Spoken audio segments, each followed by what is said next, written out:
no, with, oh, really? Yeah. If you wouldn't mind. I enjoyed them.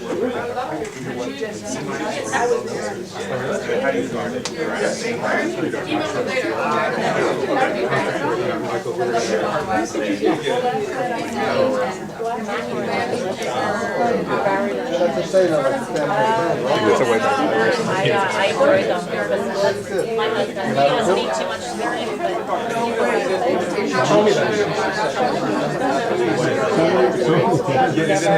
So many people said that. That's why I didn't say it. That's why I didn't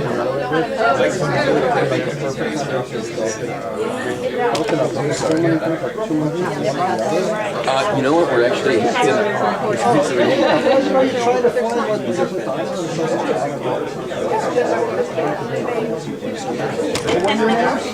my name's Kathy. My husband Mike. What's that? I haven't had one yet.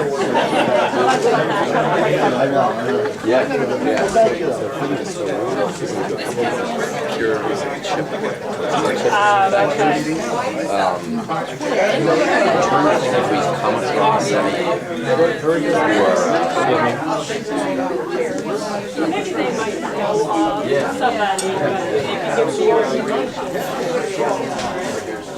Oh, that's your part. You can put on a yep. Sure. I'm holding on tight to my food.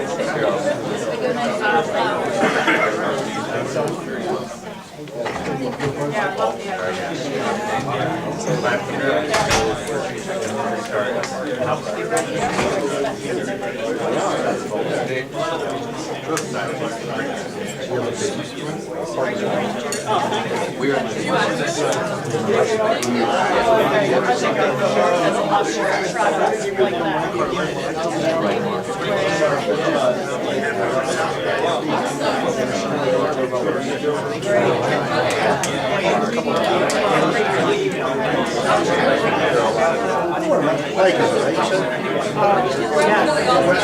Yeah, our warehouse is in Atlanta, Richmond area. So I don't have to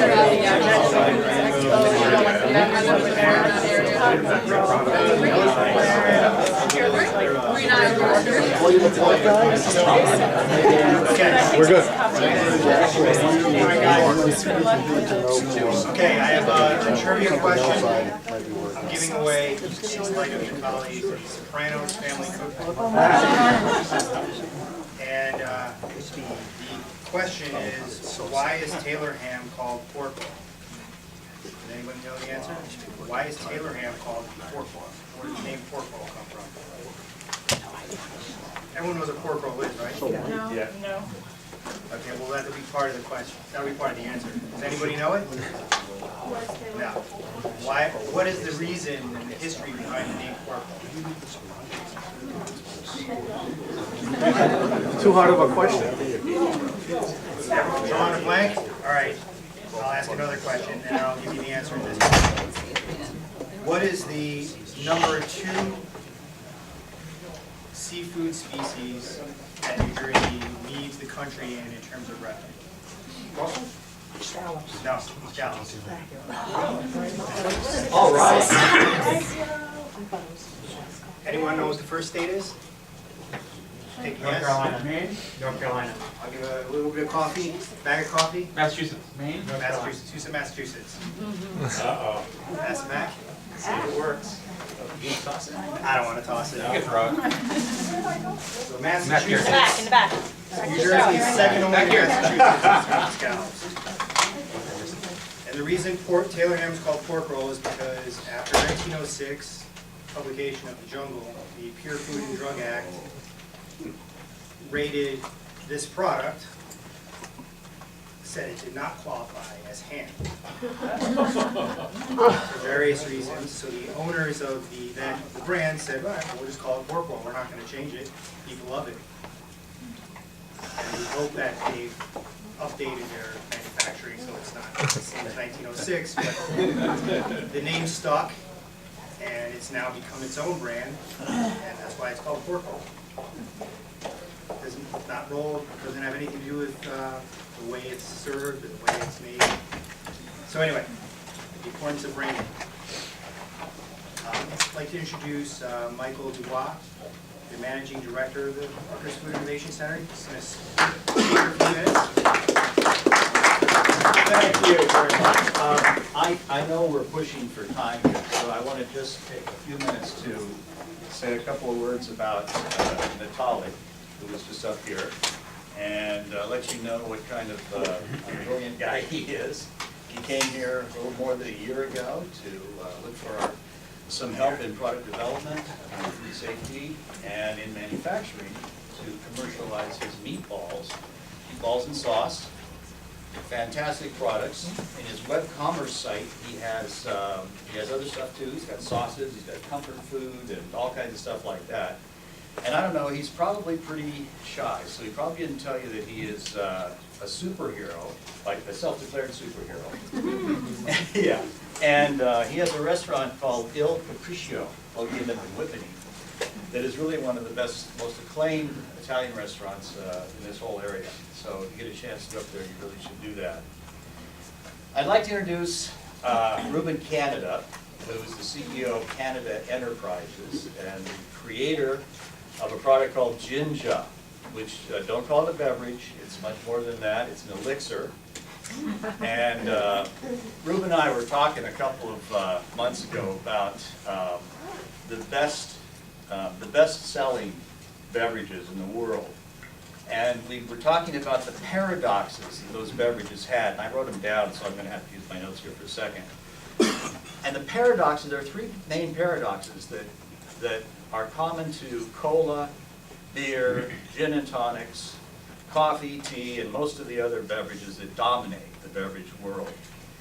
And they are, first of all, they're stimulating and relaxing at the same time. That's a paradox. They are refreshing, but not quenching, on purpose, not quenching. Because to quench is to stop drinking. To quench is an end point. These beverages are what the Brits would call moreish, meaning you want more of them. So, they're refreshing and moreish. That's a paradox. And then in some way familiar, but kind of hard to explain, kind of hard to describe. You think about the complexity of coffee. If you think about gin, gin has a dozen or so herbs in it that you have to really be a flavorist to be able to describe all of them. So all of these things have this haunting familiarity. Cola, which is primarily cassia, which is cinnamon, and lemon and lime, a little bit of orange, some vanilla, a bunch of other things. But it's a formulated product. There's nothing, there is cola in that, yes, but that's a minor part of what typical colas taste like. Anyway, the purpose of saying all that is that Jinja hits that same spot with the three paradoxes. And I believe that it is an elixir that is going to be extremely successful. It's already off to a tremendously good start. And most of that is because of the invention itself. But a good part of it is because of the dynamism and the dedication to quality and to perfection, the drive and the charisma of this fellow standing over here. Also, he's relatively humble, although he's getting a little bit more conceited as he gets and he's a great friend of mine. And so I'd like to introduce Ruben Canada and tell you a little bit about his success.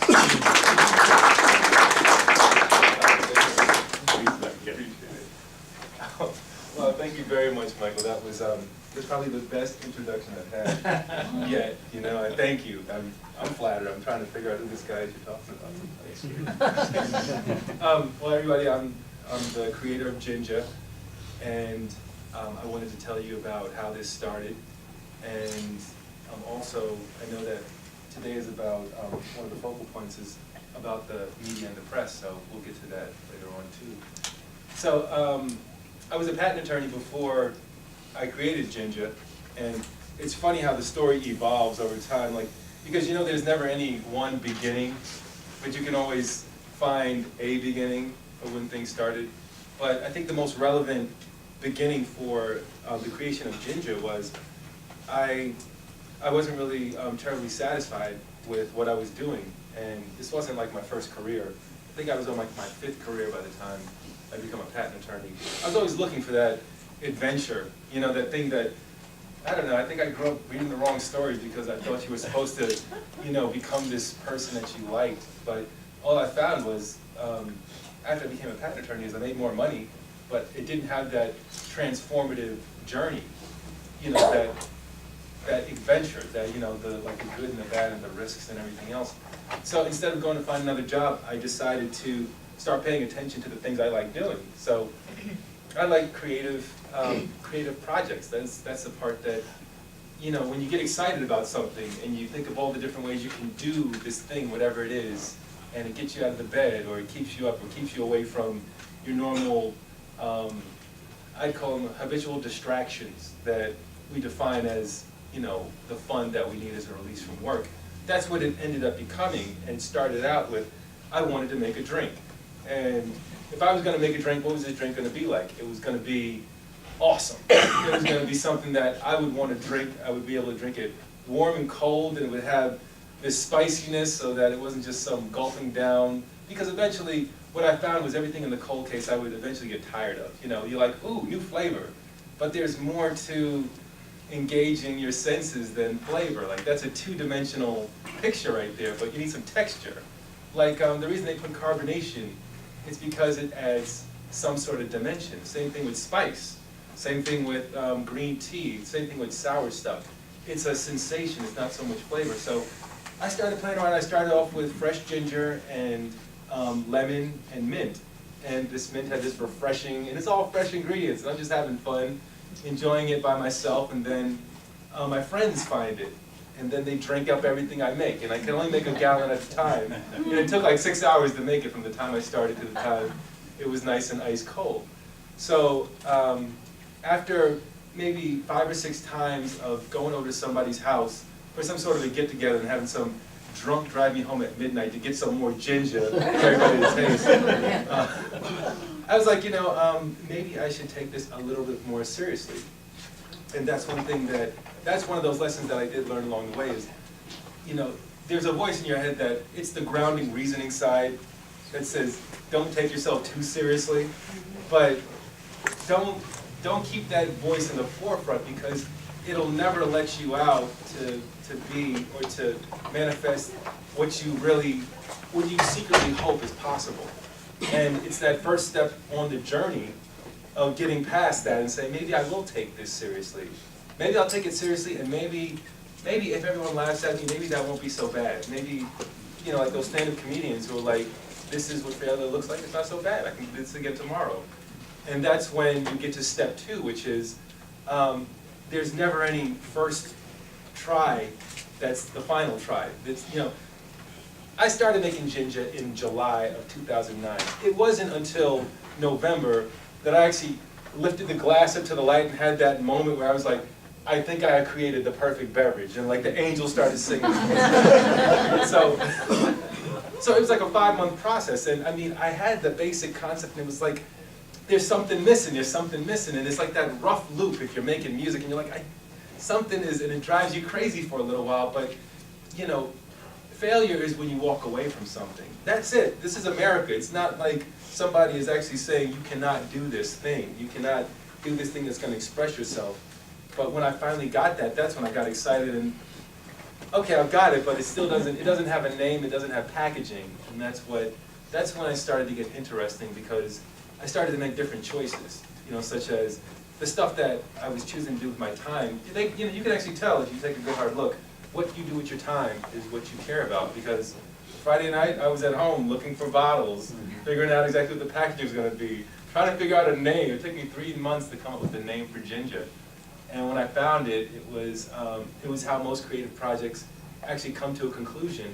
It's when you stop forcing it, and just when you give up trying and just say, I am walking around and the solution is going to appear. That, you know, that whole portion of, you know, like my intent is to get here, but I'm not going to try and figure out how to get there. I'm not going to say, let me look through the Sanskrit dictionary and find every word possible that means spicy, hot, and fire. And then maybe try Swahili. And one of these is gonna really just, maybe I'll use my middle name, you know, like, no, that's not how it happens. It happens when you make yourself available. And how I found the Food Innovation Center, there's a young man who's an ex-fighter pilot who's the manager at the Mars Flavia plant, who said, you probably need an FDA process. And I said, that's great. And I just, you know, I get advice all the time. You know how much advice I actually listen to? Even less than yesterday. Yeah. So I called him up and I said, look, you know, this guy told me to call, and Show said, well, fill out this application. And then he said, look, what do you need? And I said, if I could have, the top thing on my wish list right now is a bottling facility. Because when you go to a co-packer, it's a 5,000 case limit. And the issue is, you better get it right the first time if you're making it with your own money. So the Food Innovation Center was a great place to actually learn how to scale things up, learn how to get over issues regarding shelf stabilization, learn about the FDA processes. I mean, all the protocols necessary so that when you start thinking about serving somebody something that you're not present for, that you can have some modicum of safety, of some assurance that the product is safe. And it just makes you feel good, knowing that you're doing the right thing and that your intention is 100% solid there. So, Food Innovation Center, we finally figured out all the kinks to just scale this up, because when you move up from a gallon pot to a 500-gallon pot, you know, there are going to be some things that change. The end result should be the same, but how you get there, you know, you've got to be open to a couple of different ways. And the staff they were absolutely phenomenal, especially because I had no experience with any sort of professional food environments. Walked me through it. I mean, it was, you know, like, of course it's scary and stressful because you're going into this, you know, dark space, but they held my hand the whole time. And we got the product ready just in time for the first food show we did.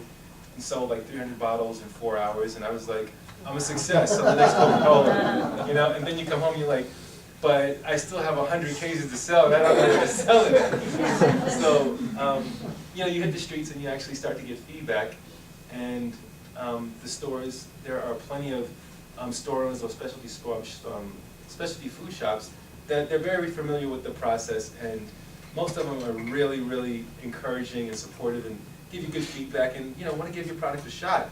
And we did that, and DeBruno Brothers was a big piece of that, you know, of that anchor in Philadelphia.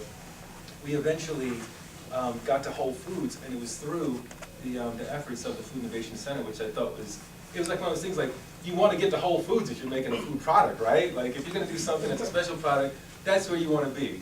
And I had no idea how we were going to get there, and I get a phone call from Diane, and she says, they have this thing, it's called Local Palooza. It's like the American Idol for food inside of the Princeton Whole Foods. You get to keep the money and everything. And they tasted it, and they said, this is the reason why we actually hold these things, is to get products like this.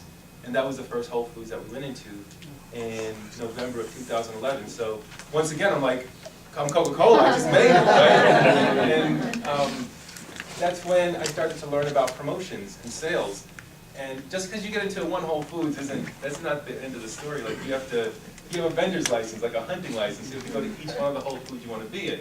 So I did that for the Philadelphia area, and our sales were so strong that the Mid-Atlantic buyer, and in the food industry, like, these people they call buyers are like, those are the gods, they can make things happen. They can say yes or no and kill your brand or make your brand happen. And I went, and I was like so nervous, and I met the lady, and they were like, she's one of the hardest ones, the Mid-Atlantic is a tough, she was like, hey, I like the product. You know, I'm not ordering from you today, but I'll give you some homework. And she said she wanted better packaging, so it changed.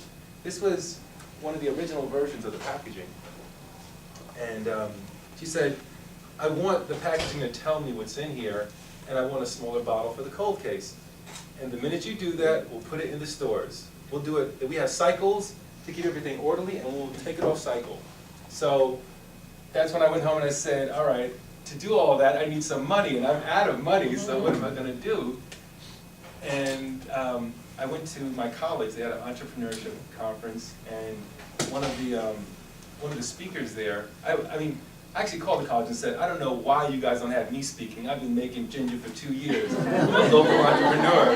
So they were like, sorry, Ruben, we didn't know. So I'm at a table with like owners of helicopter companies and like people that were on the board of Clarisonic, and they just gave me my own personal Swarthmore Shark Tank, which is, if you know about Swarthmore, it's like the kind and gentle, wonderful, it's not like Shark Tank. But that was, my original investors came from Swarthmore. And, they said that they were betting on the jockey and not so much the horse, because the product was still pretty raw. We didn't have much of anything besides a great idea and an intention. But, a little bit of money. I got done with the rebranding. We also have small bottles. I think they're somewhere around here. But small bottles look beautiful. I was just like so thrilled. And Whole Foods, they true to their word. They put it on the shelves. So it went into the Whole Foods in I think July of this year. And then let me back up to the first year, to 2012. The Specialty Food Association, a very important organization to be a part of. They have the Fancy Food Show in the summertime.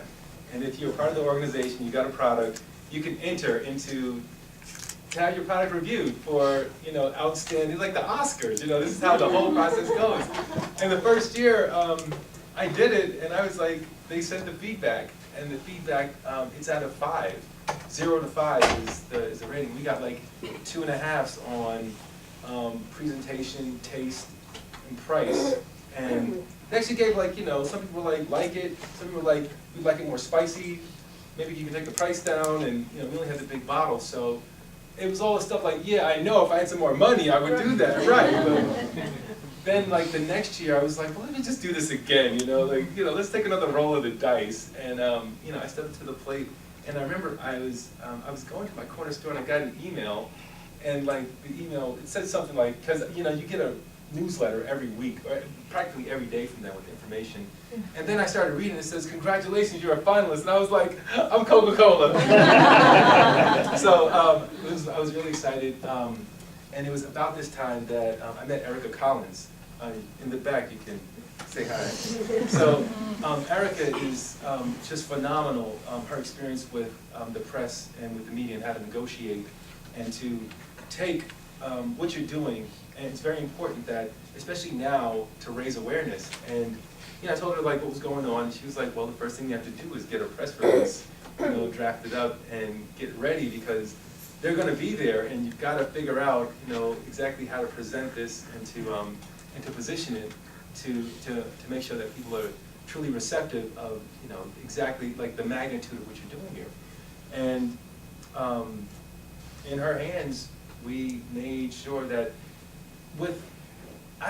she'll talk about what she did, but the first day of the show, I get this email from the organization. I'm like, could you please come to the opening remarks? And I'm like, I don't come to the opening remarks or anything. What's the point? This is just it's gonna be a little boring party. But the president of the association talked about 3 different brands, and Ginger, she told the story of Ginger up to that point, and it was just, this is how we start the show off. And then the awards come up, and I'm like, all right, Erica said, she said, look, you need to write a speech in case you win, because I think you're going to win. I think everything is, the stars are aligning here. So I was like, I don't know. I mean, that's kind of that's a bit presumptive. But I was like, well, just in case, I'll write something. And then I'm sitting there, and I'm like, well, what if I do win? Am I actually ready to go on stage? And, I gave the speech. I did win, and gave the speech, and was just blown away that for the first time in my life, I won something that I actually cared about. I actually felt very personally involved, because there was so much of me that went into this product. From somebody described it. I said that at some point that the different parts of my personality went into Ginger. It's got a lot of a lot of different angles going on there. So after the Fancy Food Show, we the first thing CNBC did, they were doing something about the food industry, and Erica made sure that the guy actually put us in there. It was a quick little, zip, and then the Specialty Food Association, they selected 3 of the Sophie Award winners, and they had a press conference with everybody from Oprah to Good Housekeeping to the NBA to USA Today. So there was a 6-week special that ran in September to November on food companies, and small food companies that were doing well. We were featured, and we got they did footage, they filmed the co-packing facility that we used. I mean, it was a big splash, and then everything starts going from there because Gannett they own a bunch of different papers, so they're sending it out internationally, so we're getting international inquiries for, you know, the product and, you know, for additional stories. And then I went to, Kroger picked us up for this innovative product format, like an incubation. They're tired of being the last ones to get the cool stuff. So they said, we're going to launch in all our brand stores. So we're going to start from Denver, and they had this big wellness expo to kick off things, and they had Dr. Oz there and Dr. Stork, and I ended up talking to the people at The Doctors. You ever heard of this show, The Doctors? So if you watch on December 19th, they're going to have Ginger on there. Yeah, because I was like, you know, might want to know about this, and then the correspondent, she tastes and she goes, wow, and then the producer's like, stop, do that again on camera. So, and you know, so we've been in touch, and you know, I've learned a lot about how to actually promote and the necessity of actually engaging with the media in the right way, and you know, without having the proper guidance in that, it makes it so that you're still rowing the boat when you should be sailing the ship, because it's the same distance, but the tools that you have available to you, if you choose to recognize them as tools, you can't row, like whatever you learned rowing the boat is going to have to change. You have to take all that and put it aside and learn how to sail now, because it's a different, you have to learn how to delegate, and then also learn what is critical and what's important, and how to distinguish between the two, because you know, everybody is going to get eventually burned out with heroic efforts, and it's the heroic efforts that got you to that shore where you have the ability to take it to that further point. And I think I'll wrap it up with the last thing that I learned, the most recent thing that I learned, because we also won this contest. It's called the Your Ad, Your Story. Oh, you won that? Yeah, we won that. And so it's the Specialty Food Association. They give you a national ad campaign.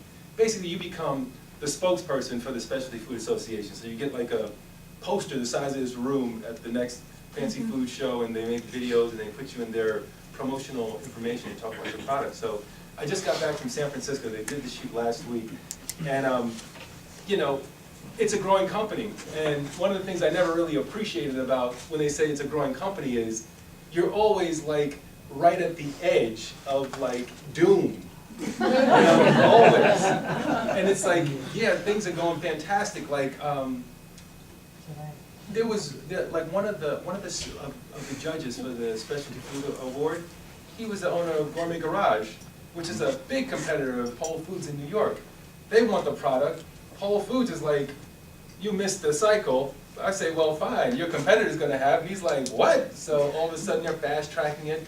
And then because they're fast tracking it, distributors for the Korean markets, because there are 10,000 Korean grocers in New York, you know, they want to get in on this. And then the other national, so all of a sudden, everything that I wish would have happened maybe 5 months from now is happening next week. Like, literally it's happening next week. And it's like, well, how are we going to pay for this? And I realized that there are going to be things that you're good at, and there are going to be things that you're not so good at. There are going to be things that you have control over, and things you don't have control over. And being very clear on those, that's essential for you to be successful, because the things that you don't have control over, even though they may seem like super critical, you can't worry about them. They're going to work themselves out. That's just the way that this works. And if you don't have the stomach for that, then you need to get the stomach for that, because you'll get where you want to go, but you have to accept that you don't have to know the plan. The universe, just keep walking your path. Do what you do best. And the people that need to be there at the times you need them there, they'll show up. And don't try and figure out how they're going to show up, and don't waste your time trying to process how they showed up after it happened, but keep going and keep focused on what you do well.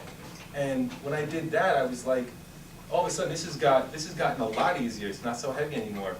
Because up until this point, this is the most improbable journey thus far. And for me to expect there to be some sort of expected stability going forward, it's not realistic. Because it doesn't make sense. You know, like, why would things go from crazy to not crazy and you're not even 40? Like, you know, you still have some room for some gray hair that just got 3 this year. And I'm like, well, you know, I got some room. So keep that in mind, and just remember, as long as you're breathing and you're alive, you still have a chance for victory. Thank you.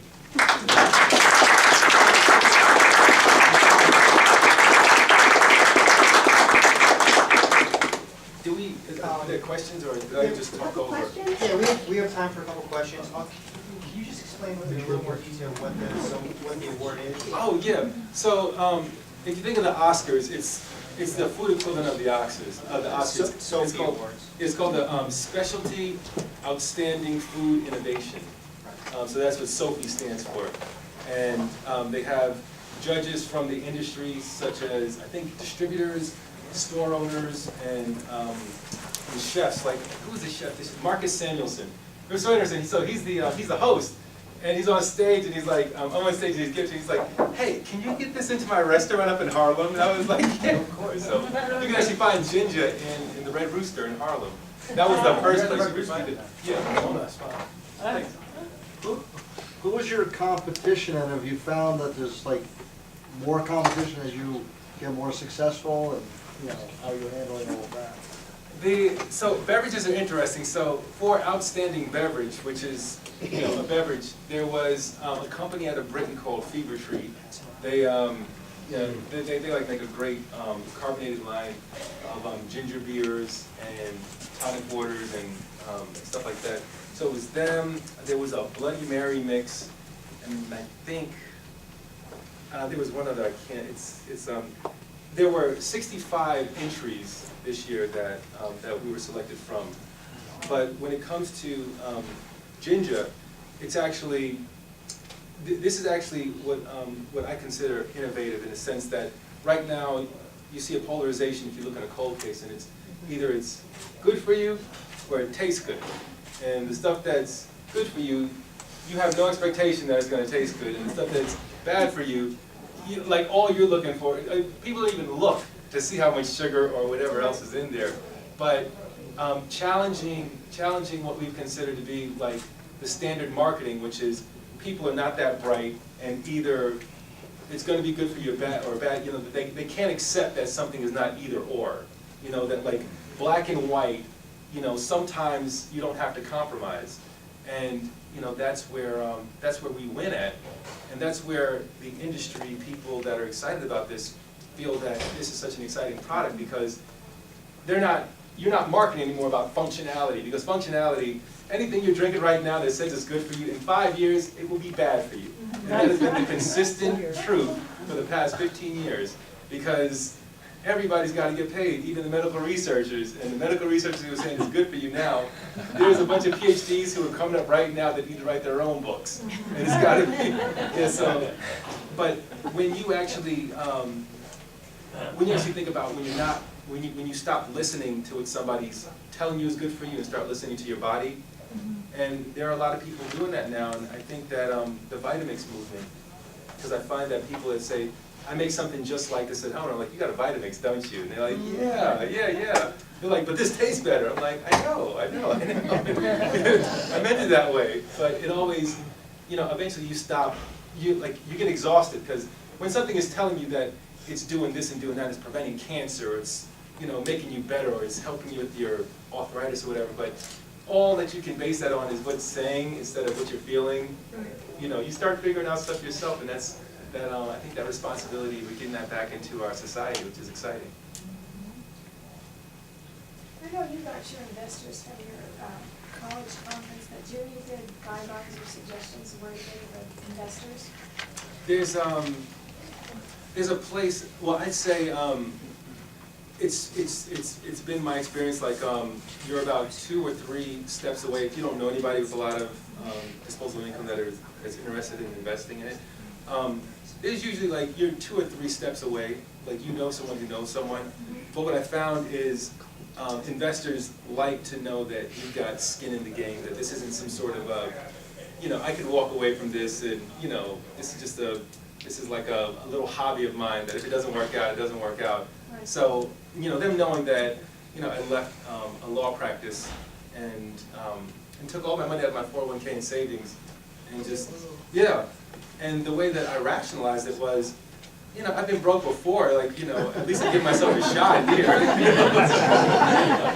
And, you know, you can always start over. I mean, that's one of the biggest tricks of what I think is marketed in America is people want to scare you into not doing anything except what you're doing.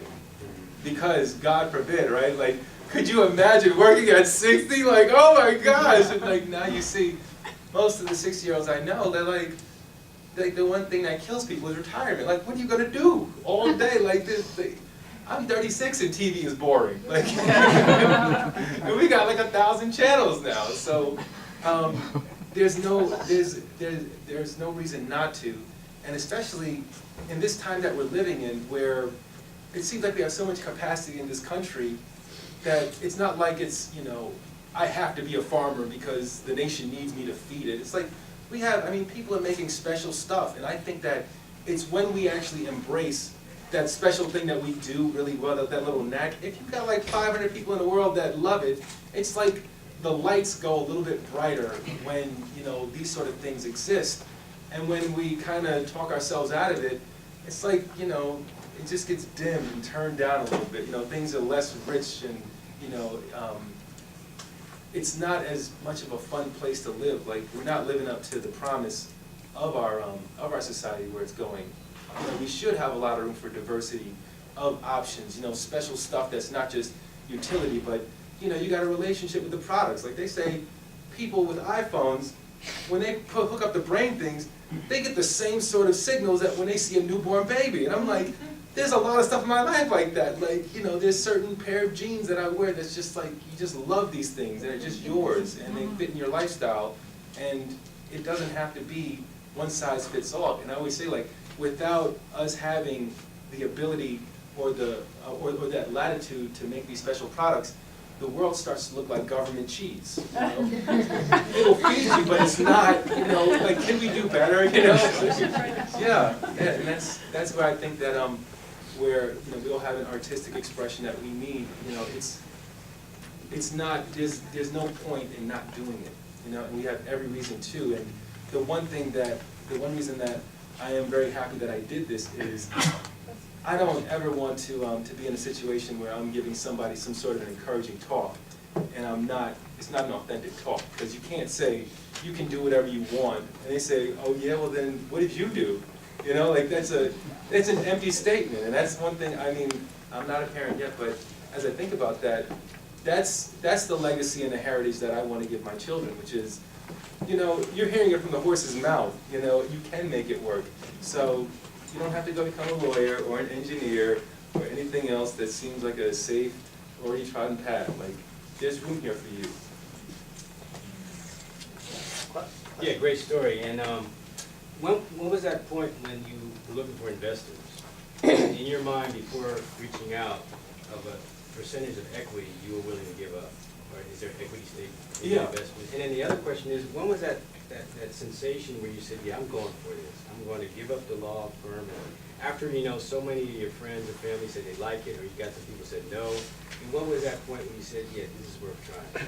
So I'll answer the first one, I mean, the last question first, and I'll come back to the first question. So the point when I knew it was, you know, I was at this, it was a firm called Woodcock Washburn. I had a view from my office of the art museum in the Schuylkill River. Like, that was my view. Like, I could actually turn away from two screens and just sit there and say, like, this is really nice. And you know, after about like 4 or 5 months, you start to realize that your life is actually happening out there. You know, like, your time in here in front of these computers, like, you're never going to get this time back. And I think I was like 32 or 33 when I started there. And that's about the age when you stop growing and things, you know, like, you've reached that pinnacle and you're like, I don't see as well as I did. I remember a day when I could actually do things better, physically. And that's when it hits you, like, your best day is today. You know, tomorrow is going to be the best day going forward. But it's not getting you, if you're going to make your move, this is the time to do it. And I'm not saying, like, and it's never too late, but the sooner you start, whatever it is, the better off you are.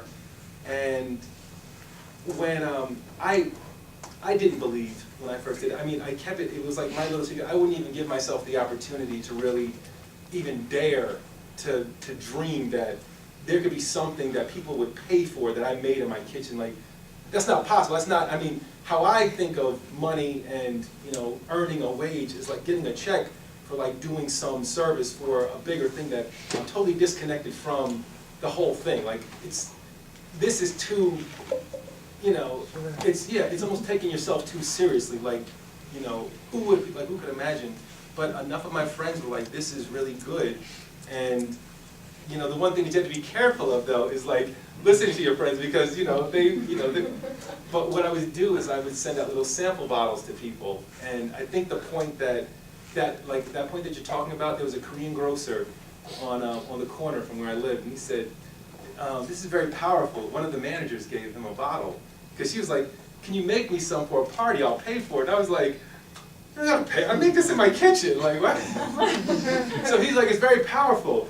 There's no drugs in here, is there? I was like, no, there's no drugs in here. You're the third person that said that. The first two were doctors asking for a script, you know? So he said, look, let's try it. If it, don't get your heart broken. Most businesses don't work out. And I was like, you know, a little quiet part of me was like, but this is gonna work. Like, I know, because people, they really like this. Like, you know, some people like coffee, people really like this. So we sold 40 bottles a week for about 3 months, and they were like 4-ounce bottles. And you know, they were like little potion bottles, and I put the cork in there and dip it in purple plasticine wax, like the Maker's Mark, and little neck hangers, and it was just like a little. And then after a while, I was like, oh, gotta make the donuts. Like, how am I gotta get out of my kitchen. I felt like, you know, the donut man. All I do is make the donuts, just make the juice. So just make the juice. So that was that point. And the part about your question about equity and investing, what was that? Like, I mean, do you have in mind how much you were willing to give up of your company? I had no idea. The point that I realized that I needed to do something, because I was like, there are many things that that I've never done before. And you can hold out for a long time and say, I'm not gonna do them, but eventually on this road you will learn how to do everything. You don't have to do it, you don't have to be the best at it. I mean, I don't have to be an equity trader and take over the world, but I need to know how to read a term sheet. You know, you'll find out what that is if you don't know what that is. But there's everything, every facet of business, you need to know at least competently how to do it, like keeping books, you know, how to actually do marketing, how to communicate. First, you make your own designs, and how to communicate effectively with a graphic designer, because you can't just go to somebody and say, make me a design. It's a collaborative process. They are bringing you options so that you can express yourself in a different format. I mean, everything like that. So eventually, I mean, it was at the point when Whole Foods said they would put it everywhere that I realized, like, I couldn't go any further doing it as I'd done it. I mean, the Food Innovation Center, great place to incubate, but where, if you are going to let this thing grow to the best of its ability, you can't get in the way and say, because I don't know, or I'm unwilling to go into this place, that this is going to stay a local hit, you know? Like, I'm not going to be like Lauryn Hill. She said, I just want to be a ghetto superstar. Like, that's what I was. It was like, you know, you got some notoriety in the neighborhood, you know, people like, I love your stuff, but, you know, you're not going to, if it's something that you feel, and especially if it's something that you realize helps people, because I couldn't believe it. I was like, Grandma tells me she needs her ginger for her back arthritis. I'm like, come on, but Grandma doesn't really lie, you know? And then other people would say things about it's great for their Crohn's, you know, like the flares. I didn't even know it was that bad. And then I started seeing commercials. I'm like, this is pretty serious. Or people with gluten sensitivities. So when I realized I needed some money to take it to the next level, I didn't know how much I needed.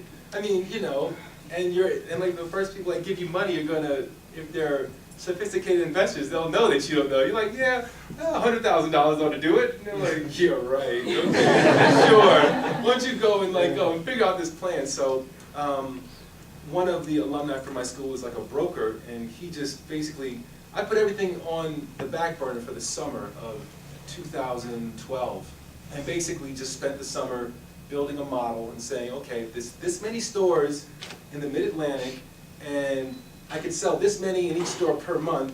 This is how much money I can make, and it's going to cost me this much in demos, and then I need to do some promotions, and I need to hire brokers and everything else, and then you figure out how much money you need and how much you're gonna make, and then you need to do that for like 3 or 4 years, so now it's not just the Mid-Atlantic. Now you're like, well, how many stores are in New York that I could sell in? How many stores in the South? What about the out West? Like, so now you're starting to build a game plan, and one of the first things, like, what do they say about game plans? In boxing, everybody's got a plan until they get punched in the face. And that's how it works. And everybody knows that. In the military, see, the enemy has a plan too. Yeah, right.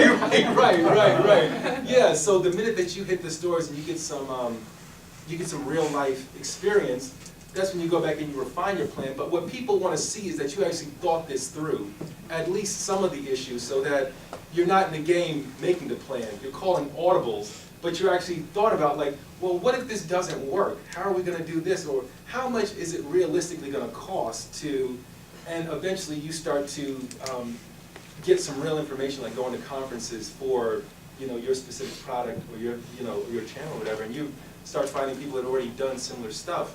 But my uncle, he told me, he said, look, he's great about this stuff because he works with guys on Wall Street. Like, he's got a nonprofit, he raises like $150 million a year, and he's like, look, you're raising money now. Here's what raising money is like. It's like that show called Pawn Stars. You ever seen that show? I'm like, I'm familiar with it. It's like, so here's how the show works. A guy comes in there with this thing that he thinks is worth like $55,000, right? And the guy in the shop says, I'll give you $12,000 for it. And the guy goes crazy. And they agree at 18, and the guy's happy about it. He's like, and that's how it goes, and that's how it's gonna go. And you got your ideas, and the people with money have theirs. And what you need to be focused on is not so much how much of this company I'm gonna own when this is finally sold, but can this be successful with these people and with this money that they're giving me? Because if you get to the finish line, that's the important part, and that's something else that I learned, is that this isn't your only ride at the rodeo. This is just round one. You're going to be so much smarter the next time.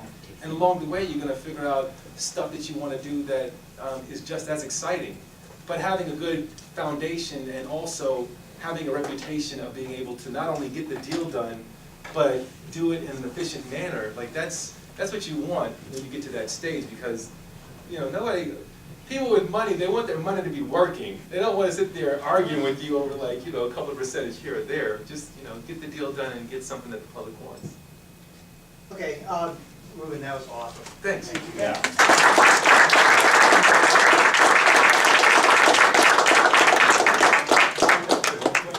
So what I want to do to kind of spur on some of the networking is I'd like to go around the room in just 30 seconds, who you are, what you do, why you're here, and anything else you want to add, favorite sports team, your Facebook page, you know, just like 30 seconds. And we'll just start here and go zigzag. So, go ahead.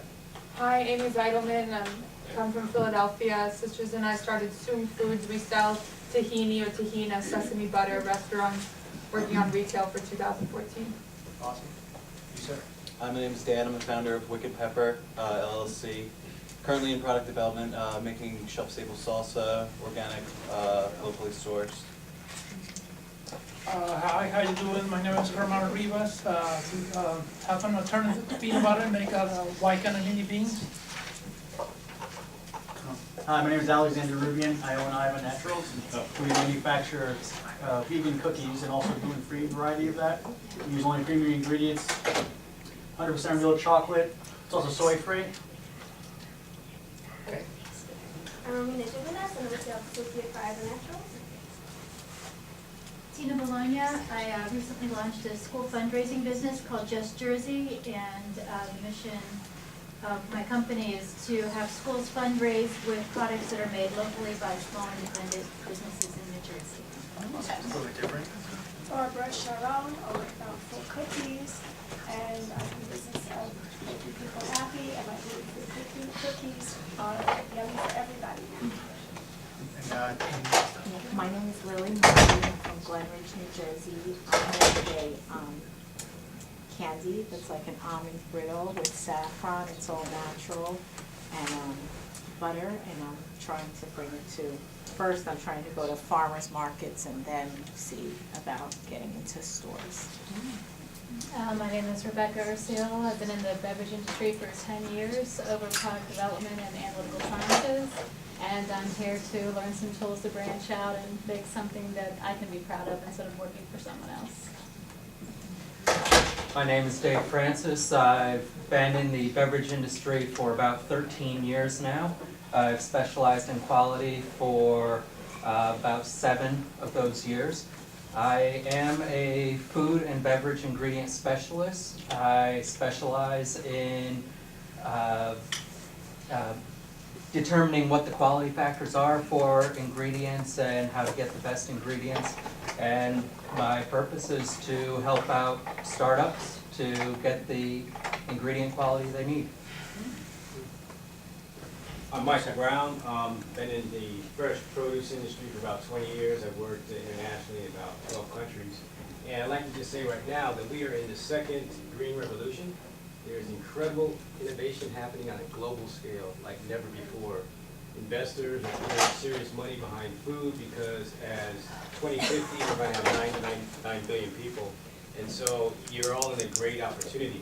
I was fortunate enough to sell 10 SKUs of fresh cut product that are sold across the U.S. to all the big accounts, Publix, Kroger, Walmart, and all that. So now I'm starting calling Tropic Soul, high value fresh produce and 100% coconut water, and hope to have it kick it off early 2014. Michelle Bagley. I am a personal chef in Philly, and primarily